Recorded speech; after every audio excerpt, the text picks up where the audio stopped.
जानते हैं उन्होंने अपने देश के लिए अपनी जान कुर्बान कर दी। पर क्या आपको पता है कि वो कोई एक हैपेजेड या अनजाने में लिया हुआ डिसीजन नहीं था या इमोशनली फूल होकर लिया हुआ डिसीजन नहीं था। वो एक सोचा समझा कि हाँ, अगर मुझे अपने देश को इस सिचुएशन से बाहर निकालना है तो पहले की हिस्ट्री में लोगों ने अपने देश को बचाने के लिए क्या-क्या करा है उसको पढ़ा, उसको समझा और फिर उन्होंने इस डिसीजन तक पहुंचे जो हम सबको पता है कि क्या हुआ।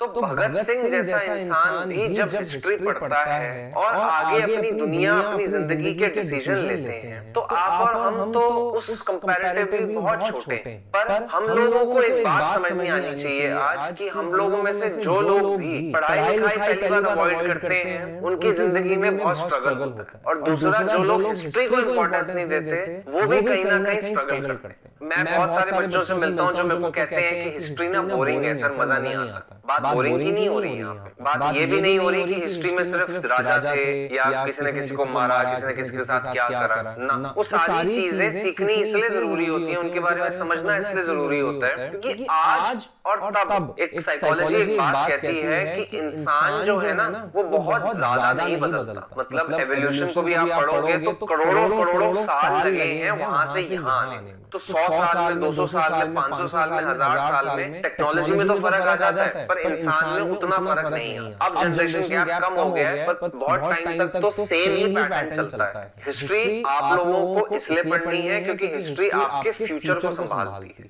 जापान में वर्ल्ड वॉर 2 के टाइम पूरी बर्बादी हो गई थी। जापान की अगर आप स्टडी करोगे वर्ल्ड वॉर 2 की पिक्चर्स 1945 और आज 2025, आप कह नहीं सकता, कोई इंसान नहीं कह सकता कि ये वही जापान है जो एक दिन इस हालत में था। आज वहां पे बुलेट ट्रेन है, आज उनके पास हाईएस्ट टेक्नोलॉजी है और आज वो वर्ल्ड को बड़ी से बड़ी टेक्नोलॉजी देते हैं। कैसे हुआ ये हुआ क्योंकि जापान ने ना अपनी बर्बादी को, अपने उस टाइम के लिए हुए डिसीजंस को स्टडी करा, बार-बार स्टडी करा, स्कूलों में पढ़ाया गया कि क्या डिसीजन उस टाइम पे गलत थे। तो आज की जनरेशन जब उसको पढ़ रही थी तो उनको पता था कि उनको कौन सी गलतियां नहीं करनी और उसके हिसाब से उन्होंने आज जो अपना देश बना लिया वो देखने इट इज क्वाइट फैबुलस। दूसरी सबसे इंपॉर्टेंट चीज जो मैं आपके साथ शेयर करना चाहता हूँ, हिटलर का नाम तो आप सबने सुना होगा। वर्ल्ड वॉर 2 में हिटलर ने तबाही मचा दी पूरे दुनिया में। हिटलर का नाम जल्लाद के तरीके से जाना जाता है। क्या आपको पता है उसके अपने देश में भी आज भी उनके स्कूलों में नाजी के चैप्टर से सब कुछ पढ़ाया जाता है। इसलिए नहीं पढ़ाया जाता कि वो चाहते हैं कोई और हिटलर बने, वो इसलिए पढ़ाया जाता है कि जिंदगी में दोबारा कोई भी जर्मनी में जहां पे हिटलर था